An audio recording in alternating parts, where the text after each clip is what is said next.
ഗ്ലൈക്കോലിസിസിനെ കുറിച്ചാണ് നമ്മൾ പഠിക്കാൻ പോകുന്നത്. ഇപ്പോൾ ഗ്ലൈക്കോലിസിസ് എന്ന് പറയുന്നത് സെല്ലിൻ്റെ സൈറ്റോപ്ലാസത്തിൽ വെച്ച് നടക്കുന്നതാണ്.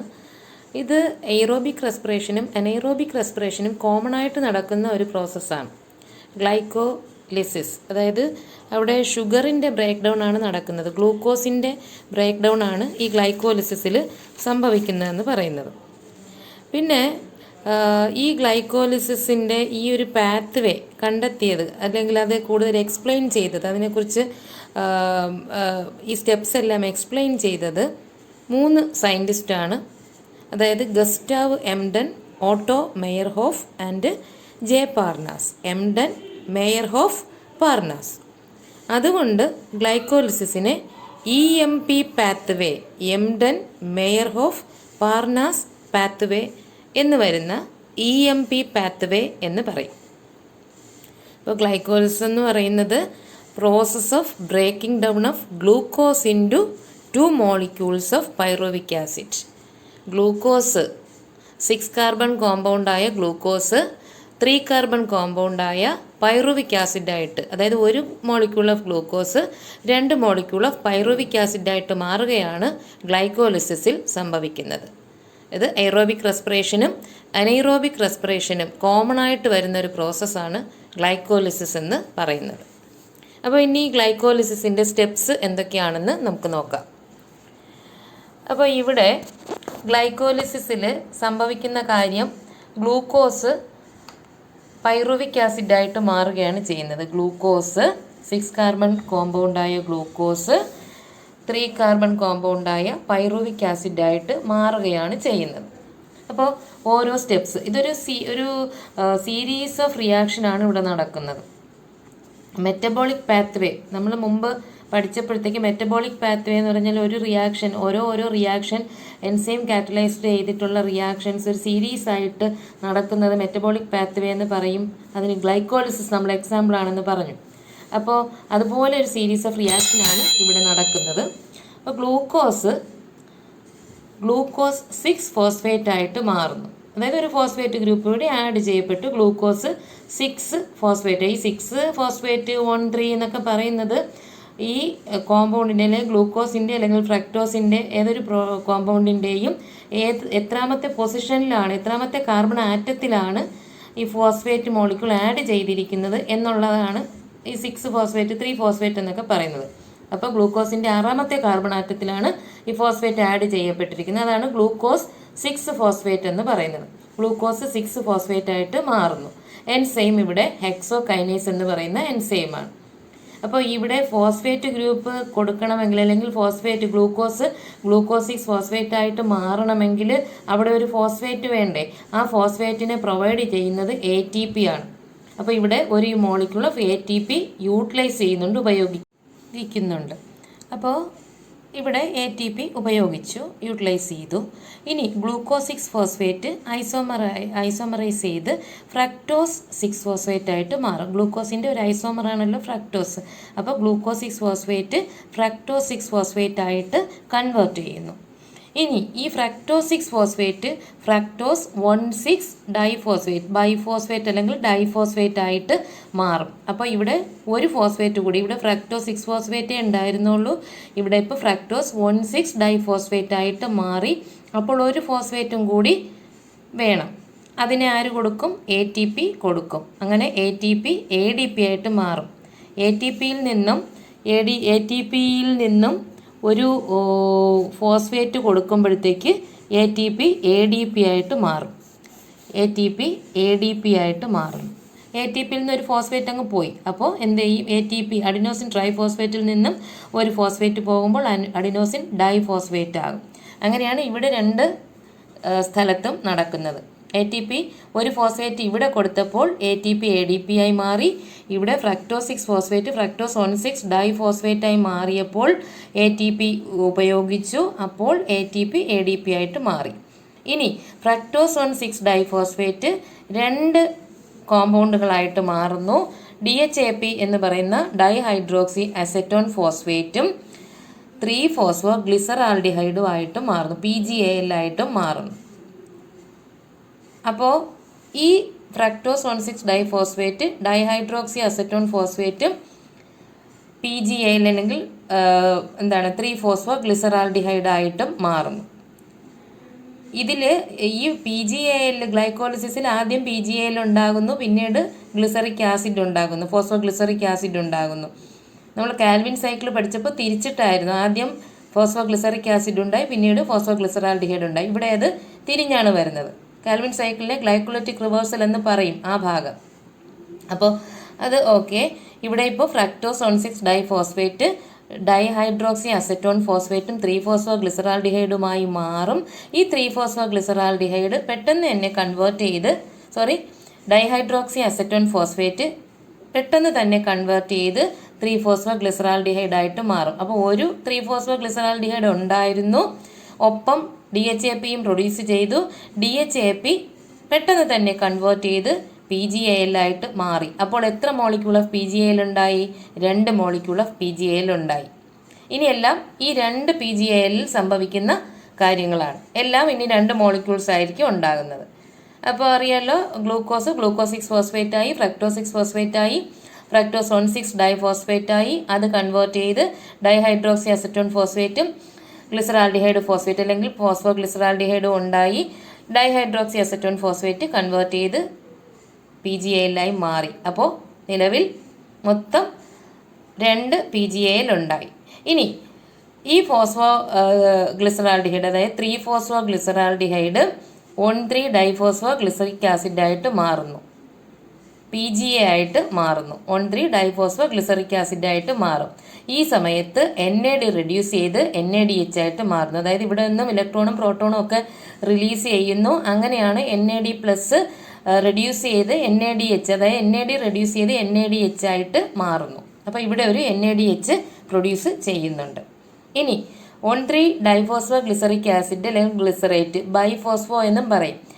ബൈ ആയാലും ഡൈ ആയാലും 2 എന്നുള്ള അർത്ഥമാണല്ലോ. അപ്പോൾ 1,3 ഡൈഫോസ്ഫോ ഗ്ലിസറിക് ആസിഡ് 3-ഫോസ്ഫോ ഗ്ലിസറിക് ആസിഡ് ആയിട്ട് മാറും.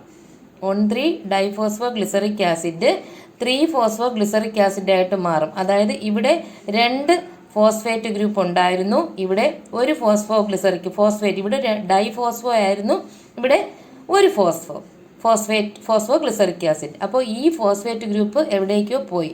അത് എവിടേക്കായിരിക്കും പോകുന്നത്? ADPയിലേക്ക് പോകുമ്പോൾ ADP ATP ആയിട്ട് മാറും. 1,3 ഡൈഫോസ്ഫോ ഗ്ലിസറിക് ആസിഡിൽ നിന്നും ഒരു ഫോസ്ഫേറ്റ് ഗ്രൂപ്പ് ADPയിലേക്ക് പോകുമ്പോൾ ADP ATP ആയിട്ട് മാറും. അതായത് ഇവിടെ ATP പ്രൊഡ്യൂസ് ചെയ്തു, ATP ഉണ്ടായി. ഇവിടെ എന്ത് സംഭവിച്ചു? ഫോസ്ഫോ റിലേഷൻ നടന്നു. ഫോസ്ഫേറ്റിൻ്റെ അഡിഷനിലൂടെ ATP ഉണ്ടാകുന്നതിനെയാണല്ലോ ഫോസ്ഫോ റിലേഷൻ എന്ന് പറയുന്നത്. ഇവിടെ ഫോസ്ഫേറ്റിനെ പ്രൊവൈഡ് ചെയ്തത് 1,3 ഡൈഫോസ്ഫോ ഗ്ലിസറിക് ആസിഡ് എന്ന് പറയുന്ന സബ്സ്ട്രേറ്റ് ആണ്. സബ്സ്ട്രേറ്റിൽ ഒരു എൻസൈം ആക്ട് ചെയ്യുമ്പോഴത്തേക്ക് ഒരു പ്രോഡക്റ്റ് ആയിട്ട് മാറും, അതറിയാമല്ലോ. അപ്പോൾ ഇവിടെ ഈ സബ്സ്ട്രേറ്റ് ആണ് ഫോസ്ഫേറ്റിനെ ADPക്ക് കൊടുത്തത്. അങ്ങനെ ഇവിടെ ഫോസ്ഫോ റിലേഷൻ നടന്ന് ATP ഉണ്ടായി. അതുകൊണ്ട് ഈ ഫോസ്ഫോ റിലേഷനെ പറയും സബ്സ്ട്രേറ്റ് ലെവൽ ഫോസ്ഫോ റിലേഷൻ. ഫോസ്ഫോ റിലേഷന് ആവശ്യമായിട്ടുള്ള ഫോസ്ഫേറ്റിനെ, അതായത് ATP സിന്തസിസിന് ആവശ്യമായിട്ടുള്ള ഫോസ്ഫേറ്റിനെ പ്രൊവൈഡ് ചെയ്യുന്നത് ഒരു സബ്സ്ട്രേറ്റ് ആണെങ്കിൽ ആ ഫോസ്ഫോ റിലേഷനെ സബ്സ്ട്രേറ്റ് ലെവൽ ഫോസ്ഫോ റിലേഷൻ എന്ന് പറയും. അപ്പോൾ ഇവിടെ സബ്സ്ട്രേറ്റ് ലെവൽ ഫോസ്ഫോ റിലേഷനിലൂടെ ATP ഉണ്ടായി.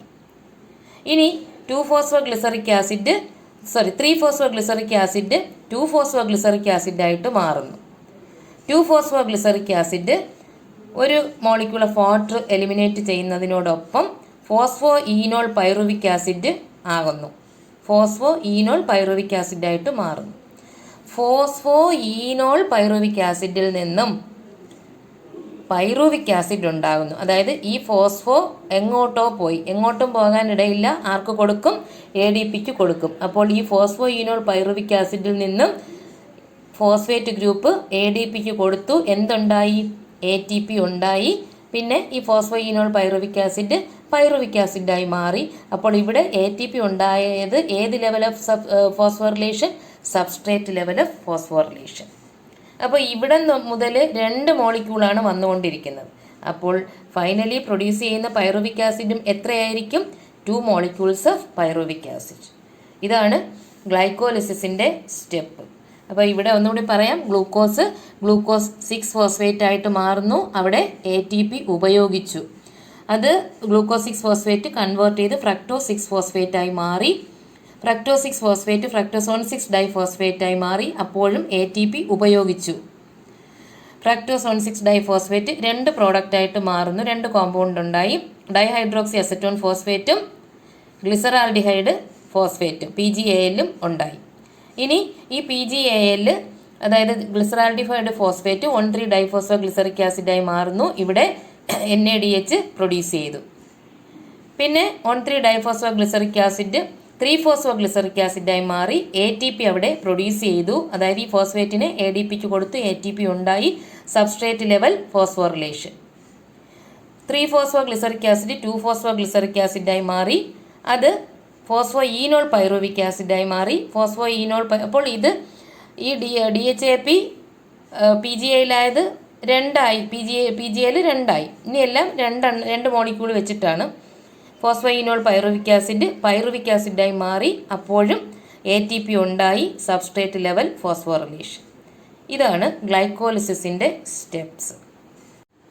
ഗ്ലൈക്കോലിസിസിൻ്റെ ഫലമായിട്ട് 1 molecule of glucose 2 molecule of pyruvic ആസിഡായിട്ട് മാറുന്നു. നമ്മൾ ഗ്ലൈക്കോലിസിസിൽ പഠിച്ചു. ഇനി ആ പൈറുവിക് ആസിഡിന് എന്ത് സംഭവിക്കുന്നു എന്നുള്ളതാണ്. അതായത് ഇവിടെ പൈറുവിക് ആസിഡ്, അതായത് ഓരോ പൈറുവിക് ആസിഡും അതിൽ ഇവിടെ കണ്ടോ ഒരു കോഎൻസൈം എ ആഡ് ചെയ്യുന്നു. കോഎൻസൈം എ നമ്മൾ പഠിച്ചിട്ടുള്ളതാണ്.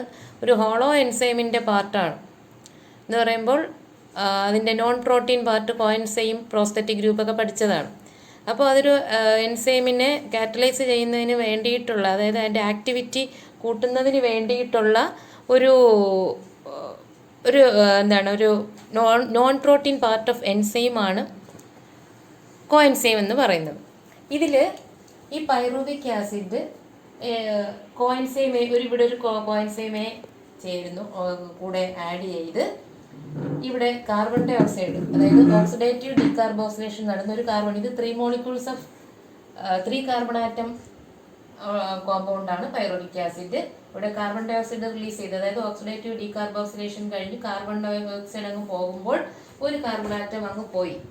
അപ്പോൾ എന്താണ് ഉണ്ടാകുന്നത്? അസറ്റൈൽ കോഎൻസൈം എ ഉണ്ടാകും. അസറ്റൈൽ കോഎൻസൈം എ ഉണ്ടാകും. ഇവിടെ NAD+ റെഡ്യൂസ് ചെയ്ത് NADH ഉണ്ടാകുന്നു. അതായത് ഇവിടെയും pyruvic acid acetyl coenzyme A ആയി മാറുന്ന എങ്ങനെയെന്ന് അറിയാലോ. കോഎൻസൈം എ ആഡ് ചെയ്യുന്നു, ഒരു കാർബൺ പോകുന്നു, അതായത് ഓക്സിഡേറ്റീവ് ഡീകാർബോക്സിലേഷൻ നടന്ന് കാർബൺ ഡൈ ഓക്സൈഡ് റിലീസ് ചെയ്യുന്നു, അസറ്റൈൽ കോഎൻസൈം എ ഉണ്ടാകുന്നു. ആ സമയത്ത് ഒരു NADH പ്രൊഡ്യൂസ് ചെയ്യും. ഇത് ഒരു പൈറുവിക് ആസിഡിന്റെ കാര്യം. അതുപോലെ മറ്റേ പൈറുവിക് ആസിഡിനും ഇത് സംഭവിക്കുന്നു. Pyruvic acid acetyl coenzyme A ആയിട്ട് മാറും. ഈ ഓരോ അസറ്റൈൽ കോഎൻസൈം എയും, അതായത് ഇപ്പോൾ ഇവിടെ NADH ഉണ്ടാകുന്നു, അവിടെയും NADH പ്രൊഡ്യൂസ് ചെയ്യും. അപ്പോൾ ഈ ഒരു റിയാക്ഷൻ, അതായത് pyruvic acid acetyl coenzyme A ആയിട്ട് മാറുന്ന റിയാക്ഷനെയാണ് ലിങ്ക് റിയാക്ഷൻ എന്ന് പറയുന്നത്. അപ്പോൾ ലിങ്ക് റിയാക്ഷനിൽ ഇവിടെ ഒരു NADH, ഇവിടെ ഒരു NADH പ്രൊഡ്യൂസ് ചെയ്യുന്നു. NADH പ്രൊഡ്യൂസ് ചെയ്യുന്നതിന്റെ പ്രത്യേകത എന്ന് പറയുന്നത് ഒരു NADHൽ നിന്നും 3 ATP മോളിക്യൂളാണ് ഉണ്ടാകുന്നത്. അപ്പോൾ ഇവിടെ 3 ATP മോളിക്യൂൾ, ഇവിടെ 3 ATP മോളിക്യൂൾ. അപ്പോൾ ലിങ്ക് റിയാക്ഷനിൽ എത്ര ATP മോളിക്യൂൾസ് പ്രൊഡ്യൂസ് ചെയ്യുന്നു? 6 ATP മോളിക്യൂൾസ് പ്രൊഡ്യൂസ് ചെയ്യുന്നു. ഗ്ലൈക്കോലിസിസിൽ നമ്മൾ നേരത്തെ പഠിച്ച ഗ്ലൈക്കോലിസിസിൽ പൈറുവിക് ആസിഡായി മാറുന്ന സമയത്ത് ATP പ്രൊഡ്യൂസ് ചെയ്യുന്നത് എങ്ങനെയാണെന്ന് പറഞ്ഞില്ല, എന്ന് ഞാൻ പറയാം. അപ്പോൾ ഗ്ലൈക്കോലിസിസിൽ പ്രൊഡ്യൂസ് ചെയ്യപ്പെടുന്ന ATPയുടെ നമ്പറാണ് നമ്മൾ നോക്കുന്നത്. ഇവിടെ ഇങ്ങനെ വന്നു, 2 ഗ്ലിസറാൾഡിഹൈഡ് ഫോസ്ഫേറ്റാണ് ഉണ്ടായത്. 3-ഫോസ്ഫോ ഗ്ലിസറാൾഡിഹൈഡ് ഉണ്ടായി. അപ്പോൾ ഓരോ ഈ 2 ഗ്ലിസറാൾഡിഹൈഡ് ഫോസ്ഫേറ്റും 2 പൈറുവിക് ആസിഡായി മാറുമ്പോൾ സംഭവിക്കുന്നത്, അതായത് ഇവിടെ NAD പ്രൊഡ്യൂസ് ചെയ്യുന്നു, ATP 2 സ്റ്റെപ്പിൽ പ്രൊഡ്യൂസ് ചെയ്യപ്പെടുന്നുണ്ട്. അപ്പോൾ ഇവിടെ 3-ഫോസ്ഫോ ഗ്ലിസറാൾഡിഹൈഡ് 1,3 ഡൈഫോസ്ഫോ ഗ്ലിസറിക് ആസിഡായി മാറുന്ന സമയത്ത് ഒരു NADH പ്രൊഡ്യൂസ് ചെയ്യുന്നു. അത് ഒന്നല്ല, ഇവിടെ 2 PGAയിലുണ്ട്. അപ്പോൾ ഇവിടെ 2 NADH പ്രൊഡ്യൂസ് ചെയ്യണം. മനസ്സിലായില്ലേ? 2 ഗ്ലിസറാൽഡിഹൈഡ് ഫോസ്ഫേറ്റ് ആണ് ഉള്ളത്, PGAയിലാണ് ഉള്ളത്. അത് 1,3-ഡൈഫോസ്ഫോഗ്ലിസറിക് ആസിഡായി മാറുന്ന സമയത്ത് 2 NADH പ്രൊഡ്യൂസ് ചെയ്യണം. ഓരോന്നിൽ നിന്നും പ്രൊഡ്യൂസ് ചെയ്യണം. അപ്പോൾ ഒരു NADHൽ നിന്നും 3 ATP, അങ്ങനെ 2 NADH പ്രൊഡ്യൂസ് ചെയ്യുമ്പോൾ 6 ATP ആണ് അവിടെ ഉണ്ടാകുന്നത്. ഇനി ഇവിടെ ഒരു ATP പ്രൊഡ്യൂസ് ചെയ്യുന്നു. സബ്സ്ട്രേറ്റ് ലെവൽ ഫോസ്ഫോറിലേഷൻ നടന്ന് ഇവിടെ ഒരു ATP പ്രൊഡ്യൂസ് ചെയ്യുന്നു അല്ലേ? ഇവിടെ അപ്പോൾ എത്ര ATP ആയിരിക്കണം? ഓരോന്നിൽ നിന്നും ഓരോ ATP എന്ന് പറയുമ്പോൾ ഇവിടെയും 2 ATP ആണ് പ്രൊഡ്യൂസ് ചെയ്യുന്നത്. ഇവിടെയും ഒരു ATP പ്രൊഡ്യൂസ് ചെയ്യുന്നു, ഒരു മോളിക്യൂൾ ഓഫ് ATP പ്രൊഡ്യൂസ് ചെയ്യുന്നു. അപ്പോൾ 2 പൈറുവിക് ആസിഡ് അല്ലേ ആകേണ്ടത്. അപ്പോൾ ഇവിടെയും 2 ATP മോളിക്യൂളാണ് പ്രൊഡ്യൂസ് ചെയ്യുന്നത്. അപ്പോൾ എങ്ങനെയെന്ന് മനസ്സിലായല്ലോ? DHAP PGAയിലായിട്ട് മാറും. അപ്പോൾ നിലവിൽ 2 PGAL. ഈ 2 PGAൽ നിന്നും NADHും ATPയുമാണ് ഉണ്ടാകുന്നത്. ഓരോന്നിൽ നിന്നും ഉണ്ടാകുന്നു. അപ്പോൾ ഇവിടെ NADH ഉണ്ടാകുമ്പോൾ, അതായത് 2 PGAയിലായതുകൊണ്ട് 2 NADH. അതേപോലെ ഇവിടെ 2 ATP ഉണ്ടാകുന്നു, 2 ATP ഉണ്ടാകും. അപ്പോൾ ഇവിടെ 4 ATP ഓൾറെഡി പ്രൊഡ്യൂസ് ചെയ്തു. ഇവിടെ ഒരു NADHൽ നിന്നും 3 ATP ആണ് പ്രൊഡ്യൂസ് ചെയ്യുന്നത്. അപ്പോൾ 2 NADH ഉള്ളത് കൊണ്ട് 6 ATP. അപ്പോൾ ടോട്ടൽ നമ്പർ ഓഫ് ATP എന്ന് പറഞ്ഞാൽ ഗ്ലൈക്കോളിസിസിൽ 6, 2, 2. അപ്പോൾ എത്രയാണ്? 8, 10 ATP മോളിക്യൂള് പ്രൊഡ്യൂസ് ചെയ്തു. എങ്കിലും ഇവിടെ 2 ATP ഉപയോഗിക്കുന്നുണ്ട്. അപ്പോൾ എന്ത് സംഭവിക്കുന്നു? ഈ 10ൽ നിന്നും 2 ATP അങ്ങ് പോവുകയാണ് ചെയ്യുന്നത്. അപ്പോൾ മൊത്തത്തിൽ ഗ്ലൈക്കോലിസിസിൽ പ്രൊഡ്യൂസ് ചെയ്യപ്പെടുന്ന net gain of ATP molecule എന്ന് പറയുന്നത് 8 ആണ്. എങ്ങനെയെന്ന് മനസ്സിലായല്ലോ?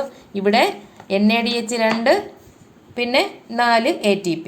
അപ്പോൾ 2 NADHൽ നിന്നും 6 ATP, 4, 6, 4, 10 ATP പ്രൊഡ്യൂസ് ചെയ്യുന്നു. എങ്കിലും 2 ATP ഇവിടെ ഉപയോഗിക്കപ്പെടുന്നുണ്ട്. അതുകൊണ്ട് net gain of ATP molecule produced during glycolysis is 8 ATP molecules ആണ്. അപ്പോൾ നമ്മൾ ലിങ്ക് റിയാക്ഷനിൽ പൈറുവിക് ആസിഡ് അസറ്റൈൽ കോഎൻസൈമേ ആയി മാറിയത് കണ്ടു. ഓരോ പൈറുവിക് ആസിഡും അസറ്റൈൽ കോഎൻസൈമേ ആയി മാറിയപ്പോൾ ഓരോ NADH പ്രൊഡ്യൂസ് ചെയ്തു. അങ്ങനെ ഒരു NADHൽ നിന്നും 3 ATP, അപ്പോൾ ലിങ്ക് റിയാക്ഷനിൽ 6 ATP പ്രൊഡ്യൂസ് ചെയ്തു. പിന്നെ ഓരോ അസറ്റൈൽ കോഎൻസൈം എയും എന്തിന് വിധേയമാകുന്നു? ക്രബ് സൈക്കിളിന് വിധേയമാകുന്നു. ഈ ഗ്ലൈക്കോലിസിസും ഈ ലിങ്ക് റിയാക്ഷനും ക്രബ് സൈക്കിളും എല്ലാം കൂടി ചേർത്തിട്ടാണ് എയ്റോബിക് റെസ്പിറേഷൻ കംപ്ലീറ്റ് ആകുന്നത്. എയ്റോബിക് റെസ്പിറേഷനിൽ നടക്കുന്ന കാര്യങ്ങളാണ് ഗ്ലൈക്കോലിസിസ്, ക്രബ് സൈക്കിള്, പിന്നീട് ലാസ്റ്റിലൊന്ന് വരും ഇലക്ട്രോൺ ട്രാൻസ്പോർട്ട് ചെയ്യും. അപ്പോൾ ഇനി നമ്മൾ നോക്കാൻ പോകുന്നത് ക്രബ് സൈക്കിളാണ്. ക്രബ് സൈക്കിൾ അല്ലെങ്കിൽ citric acid cycle, try carboxylic acid cycle അല്ലെങ്കിൽ TCA സൈക്കിൾ എന്ന് പറയും. ക്രബ് സൈക്കിൾ എന്ന് പറയാൻ കാരണം ഇതിൻ്റെ വർക്ക്, അതായത് ഇതിൻ്റെ സ്റ്റെപ്സൊക്കെ വർക്കൗട്ട് ചെയ്തത് ഹാൻസ് ക്രബ്സ് ആണ്. അതുകൊണ്ട് ക്രബ് സൈക്കിൾ എന്ന് പറയുന്നു. പിന്നെ ഇതിൽ ആദ്യം പ്രൊഡ്യൂസ് ചെയ്യപ്പെടുന്ന ഒരു കോമ്പൗണ്ട് എന്ന് പറയുന്നത്, പ്രോഡക്റ്റ് എന്ന് പറയുന്നത് സിട്രിക് ആസിഡ് ആണ്. അതുകൊണ്ട് ഇതിനെ സിട്രിക് ആസിഡ് സൈക്കിൾ എന്ന് പറയുന്നു. സിട്രിക് ആസിഡ് എന്ന് പറയുന്നത് ഒരു ട്രൈ കാർബോക്സിലിക് ആസിഡ് ആയതുകൊണ്ട് ഇതിനെ ട്രൈ കാർബോക്സിലിക് ആസിഡ് സൈക്കിൾ എന്നും പറയും, TCA സൈക്കിൾ എന്നും പറയും. ഇനി നമ്മൾ ക്രബ് സൈക്കിളിൽ നടക്കുന്ന റിയാക്ഷൻസ് അല്ലെങ്കിൽ സ്റ്റെപ്സ് ആണ് നമ്മൾ നോക്കാൻ പോകുന്നത്. ഇവിടെ നോക്കൂ, പൈറുവിക് ആസിഡ് അസറ്റൈൽ കോഎൻസൈമയായി മാറി. അപ്പോൾ പൈറുവിക് ആസിഡിൽ നിന്നും ഓക്സിഡേറ്റീവ് ഡീകാർബോക്സിലേഷൻ നടക്കുമ്പോൾ 3 കാർബണായ ആറ്റം ഉള്ള പൈറുവിക് ആസിഡ് 2 കാർബൺ കോമ്പൗണ്ടായ അസറ്റൈൽ കോഎൻസൈമേ ആയി മാറി. ഓരോ അസറ്റൈൽ കോഎൻസൈമേയും ക്രബ് സൈക്കിളിന് വിധേയമാകും. ഇവിടെ NADH പ്രൊഡ്യൂസ് ചെയ്യുന്നു. അപ്പോൾ ഇനി ക്രബ് സൈക്കിളിൽ ഈ 2 കാർബൺ കോമ്പൗണ്ടായ acetyl coenzyme A oxaloacetic acid 4 carbon കോമ്പൗണ്ടായ ഓക്സാലോ അസറ്റിക് ആസിഡുമായിട്ട് ചേർന്ന്, അതായത് അവിടെ കോഎൻസൈം എ പോകുന്നു, ഒരു വാട്ടർ മോളിക്യൂൾ ഉപയോഗിക്കുന്നുണ്ട്. എന്തായിട്ട് മാറുന്നു? സിട്രിക് ആസിഡായിട്ട് മാറുന്നു. അസറ്റൈൽ കോഎൻസൈമെ 2 carbon compound, oxaloacetic acid 4 carbon compound, രണ്ടും കൂടി ചേരുമ്പോൾ 6 കാർബൺ കോമ്പൗണ്ടായ സിട്രിക് ആസിഡ് ഉണ്ടായി. അതാണല്ലോ ആദ്യം പറഞ്ഞത്, ആദ്യത്തെ പ്രോഡക്റ്റ് സിട്രിക് ആസിഡ് ആയതുകൊണ്ട് സിട്രിക് ആസിഡ് സൈക്കിൾ എന്ന് പറയുന്നു. അപ്പോൾ സിട്രിക് ആസിഡ് ഉണ്ടായി. ഇനി സിട്രിക് ആസിഡ് അത് ഐസോമറൈസ് ചെയ്ത് ഐസോസിട്രിക് ആസിഡായിട്ട് മാറും. ഇനി ഐസോസിട്രിക് ആസിഡ് അവിടെ നിന്ന് ഒരു ഡീകാർബോക്സിലേഷൻ നടക്കുന്നു, കാർബൺ ഡൈ ഓക്സൈഡ് അങ്ങ് പോകുന്നു. അതായത് ഐസോസിട്രിക് ആസിഡ് 6 കാർബൺ അടങ്ങിയ കോമ്പൗണ്ട് ആയിരുന്നു. അത് അവിടെ ഡീകാർബോക്സിലേഷൻ നടന്നു, 5 കാർബൺ അടങ്ങിയ alpha keto glutaric acid form ചെയ്തു.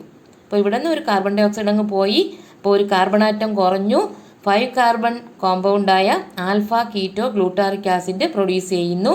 ഇവിടെ എന്താണ് ഉണ്ടാകുന്നത്? ഇവിടെ NADH പ്രൊഡ്യൂസ് ചെയ്യുന്നു. ഇനി ആൽഫ കീറ്റോ ഗ്ലൂട്ടാറിക് ആസിഡ് വീണ്ടും ഡീകാർബോക്സിലേഷൻ നടക്കുന്നു. അതായത് കാർബൺ പോകുന്നു, കാർബൺ ഡൈ ഓക്സൈഡ് റിലീസ് ചെയ്യുന്നു. ഒരു കോഎൻസൈം എ കൂടി ആഡ് ചെയ്യപ്പെട്ട് സക്സിനൈൽ കോഎൻസൈം എ ഉണ്ടാകുന്നു. ആൽഫ കീറ്റോ ഗ്ലൂട്ടാറിക് ആസിഡിന് ഡീകാർബോക്സിലേഷൻ നടക്കുമ്പോൾ 5 കാർബൺ ആറ്റമായി ഉള്ള alpha keto glutaric acid 4 carbon ആറ്റമുള്ള കോമ്പൗണ്ടാണ് ആകേണ്ടത്. കോഎൻസൈം എ ആഡ് ചെയ്യുന്നു, സക്സിനൈൽ കോഎൻസൈം എ ഉണ്ടാകുന്നു. അവിടെയും NADH പ്രൊഡ്യൂസ് ചെയ്യുന്നു. ഇനി ഈ സക്സിനൈൽ കോഎൻസൈം എ ഒക്കെ അങ്ങ് പോയതിന് ശേഷം സക്സിനിക് ആസിഡ് ഉണ്ടാകുന്നു. സക്സിനൈൽ കോഎൻസൈം എയിൽ നിന്നും സക്സിനിക് ആസിഡ് ഉണ്ടാകുന്നു. അവിടെ പ്രൊഡ്യൂസ് ചെയ്യുന്നത് GTP പ്രൊഡ്യൂസ് ചെയ്യും.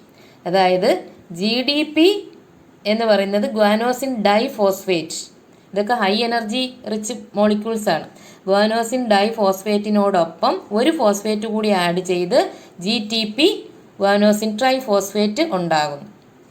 ഈ ഗ്വാനോസിൻ ട്രൈഫോസ്ഫേറ്റിൻ്റെ ഫോസ്ഫേറ്റിനെ ADPക്ക് കൊടുക്കും, അതിൽ നിന്നും ATP ഉണ്ടാകും. മനസ്സിലായില്ലേ? GDP ATP ആകും, GDP GTP ആകും. GTPയിലുള്ള ഫോസ്ഫേറ്റ് ADPക്ക് കൊടുക്കുമ്പോൾ ATP ഉണ്ടാകും. അങ്ങനെ ഇവിടെയും ഒരു ATP ഉണ്ടാകുന്നുണ്ട്. അപ്പോൾ ഇവിടെ GTP പ്രൊഡ്യൂസ് ചെയ്യുന്നു, അതിൽ നിന്ന് ATP ഉണ്ടാകും. ഇനി സക്സിനിക് ആസിഡ് ഫ്യൂമാറിക് ആസിഡായിട്ട് മാറും. 4 കാർബൺ കോമ്പൗണ്ട് തന്നെയാണ് ഇതെല്ലാം. ഈ ഫ്യൂമാറിക് ആസിഡായിട്ട് മാറുന്ന സമയത്ത് വേറൊരു കോമ്പൗണ്ട്, അതായത് ഫ്ലേവിൻ അഡിനിൻ ഡൈന്യൂക്ലിയോറ്റൈഡ് എന്ന് പറയുന്ന FAD റെഡ്യൂസ് ചെയ്ത് FADH2 ആയിട്ട് മാറുന്നു. FADH2ൽ നിന്നും 2 ATP ഉണ്ടാകും. അപ്പോൾ അതവിടെ നിൽക്കട്ടെ. ഈ ഫ്യൂമാറിക് ആസിഡ് പിന്നീട് മാലിക് ആസിഡായിട്ട് മാറും. ഫ്യൂമാറിക് ആസിഡ് എന്തായിട്ട് മാറുന്നു? മാലിക് ആസിഡായിട്ട് മാറും. മാലിക് ആസിഡ് ഓക്സാലോ അസറ്റിക് ആസിഡായിട്ട് മാറും. അവിടെ NADH പ്രൊഡ്യൂസ് ചെയ്യും. അപ്പോൾ ഇതാണ് ക്രെബ്സ് സൈക്കിൾ. ഒന്നും കൂടി പറയാം. Pyruvic acid acetyl coenzyme A ആയി മാറി, acetyl coenzyme A oxaloacetic ആസിഡുമായി ചേർന്ന് സിട്രിക് ആസിഡ് ഉണ്ടാകുന്നു. സിട്രിക് ആസിഡ് ഐസോസിട്രിക് ആസിഡായിട്ട് മാറും. ഐസോസിട്രിക് ആസിഡ് ഡീകാർബോക്സിലേഷൻ നടന്ന് 5, അപ്പോൾ ഇതൊക്കെ 6 കാർബൺ ആറ്റം കോമ്പൗണ്ട് ആയിരുന്നു. ഇത് alpha keto glutaric acid 5 carbon compound ഉണ്ടാകുന്നു. ഇവിടെ NADH പ്രൊഡ്യൂസ് ചെയ്യുന്നു. Alpha keto glutaric acid succinyl coenzyme A ആയിട്ട് മാറുന്നു. അവിടെ ഡീകാർബോക്സിലേഷൻ നടക്കുന്നു. 4 കാർബൺ ആറ്റം ഉള്ള സക്സിനൈൽ കോഎൻസൈം എ ഉണ്ടായി, NADH പ്രൊഡ്യൂസ് ചെയ്തു. സക്സിനൈൽ കോഎൻസൈം എ സക്സിനിക് ആസിഡായിട്ട് മാറുന്നു. അവിടെ GTP പ്രൊഡ്യൂസ് ചെയ്യുന്നു. സക്സിനിക് ആസിഡ് ഫ്യൂമാറിക് ആസിഡായിട്ട് മാറുന്നു. ഇവിടെ FAD റെഡ്യൂസ് ചെയ്ത് FADH2 ഉണ്ടാകുന്നു. ഫ്യൂമാറിക് ആസിഡ് മാലിക് ആസിഡായിട്ട് മാറുന്നു. മാലിക് ആസിഡ് ഓക്സാലോ അസറ്റിക് ആസിഡായിട്ട് മാറുന്നു. അവിടെ NADH പ്രൊഡ്യൂസ് ചെയ്തു. അങ്ങനെ നമ്മളിപ്പോൾ 2 അസറ്റൈൽ കോഎൻസൈം എയ്ക്കും സംഭവിച്ച ക്രെബ്സ് സൈക്കിൾ അല്ലെങ്കിൽ ട്രൈ കാർബോക്സിലിക് ആസിഡ് സൈക്കിളാണ് ഇവിടെ നമ്മൾ പറഞ്ഞത്. ഇതാണ് ക്രെബ്സ് സൈക്കിളിൻ്റെ സ്റ്റെപ്സ്. ഇനി നമ്മൾ ക്രെബ്സ് സൈക്കിളിൽ പ്രൊഡ്യൂസ് ചെയ്യപ്പെടുന്ന total number of ATP molecules എത്രയാണെന്നാണ് നോക്കുന്നത്. അതിൽ എത്ര പ്രാവശ്യം NADH പ്രൊഡ്യൂസ് ചെയ്യുന്നു? 3 പ്രാവശ്യം NADH പ്രൊഡ്യൂസ് ചെയ്യുന്നുണ്ട് അല്ലേ? അതായത് isocitric acid alpha keto glutaric ആസിഡായി മാറുന്ന സമയത്തും alpha keto glutaric acid succinyl കോഎൻസൈമായി മാറുന്ന സമയത്തും മാലിക് ആസിഡ് ഓക്സാലോസെറ്റിക് ആസിഡായി മാറുന്ന സമയത്തും ഈ സമയത്തൊക്കെ NADH പ്രൊഡ്യൂസ് ചെയ്യുന്നു. അങ്ങനെ 3 NADH പ്രൊഡ്യൂസ് ചെയ്യുന്നു. ഒരു NADHൽ നിന്നും 3 ATP ആണ്. അപ്പോൾ 3 NADHൽ നിന്നും 9 ATP മോളിക്യൂൾസ്. ഒരു FADH2 പ്രൊഡ്യൂസ് ചെയ്യുന്നുണ്ട് അല്ലേ? സക്സിനിക് ആസിഡ് ഫ്യുമാറിക് ആസിഡായി മാറുന്ന സമയത്ത് FADH2 പ്രൊഡ്യൂസ് ചെയ്യുന്നു. ഒരു FADH2ൽ നിന്നും 2 ATP ആണ് പ്രൊഡ്യൂസ് ചെയ്യുന്നത്. അപ്പോൾ അവിടെ 2 ATP പ്രൊഡ്യൂസ് ചെയ്തു. പിന്നെ ഒരു GTP പ്രൊഡ്യൂസ് ചെയ്യുമെന്ന് പറഞ്ഞു. സക്സിനൈൽ കോഎൻസൈം എ സക്സിനിക് ആസിഡായി മാറുന്ന സമയത്ത് ഒരു GTP ഉണ്ടാകുമെന്ന് പറഞ്ഞു. നോക്കൂ, GTP ADPക്ക് അവരുടെ ഫോസ്ഫേറ്റ് കൊടുക്കുന്നു. അപ്പോൾ ATPയും GDPയും ഉണ്ടാകുന്നു. അങ്ങനെ അതായത് GTPയിൽ നിന്നും ATP പ്രൊഡ്യൂസ് ചെയ്യുന്നു. അപ്പോൾ ഒരു GTPയിൽ നിന്നും ഒരു ATP മോളിക്യൂളാണ് അവിടെ പ്രൊഡ്യൂസ് ചെയ്യുന്നത്. അപ്പോൾ നോക്കൂ, NADH 3 NADHൽ നിന്നും 9 ATP പ്രൊഡ്യൂസ് ചെയ്യുന്നു.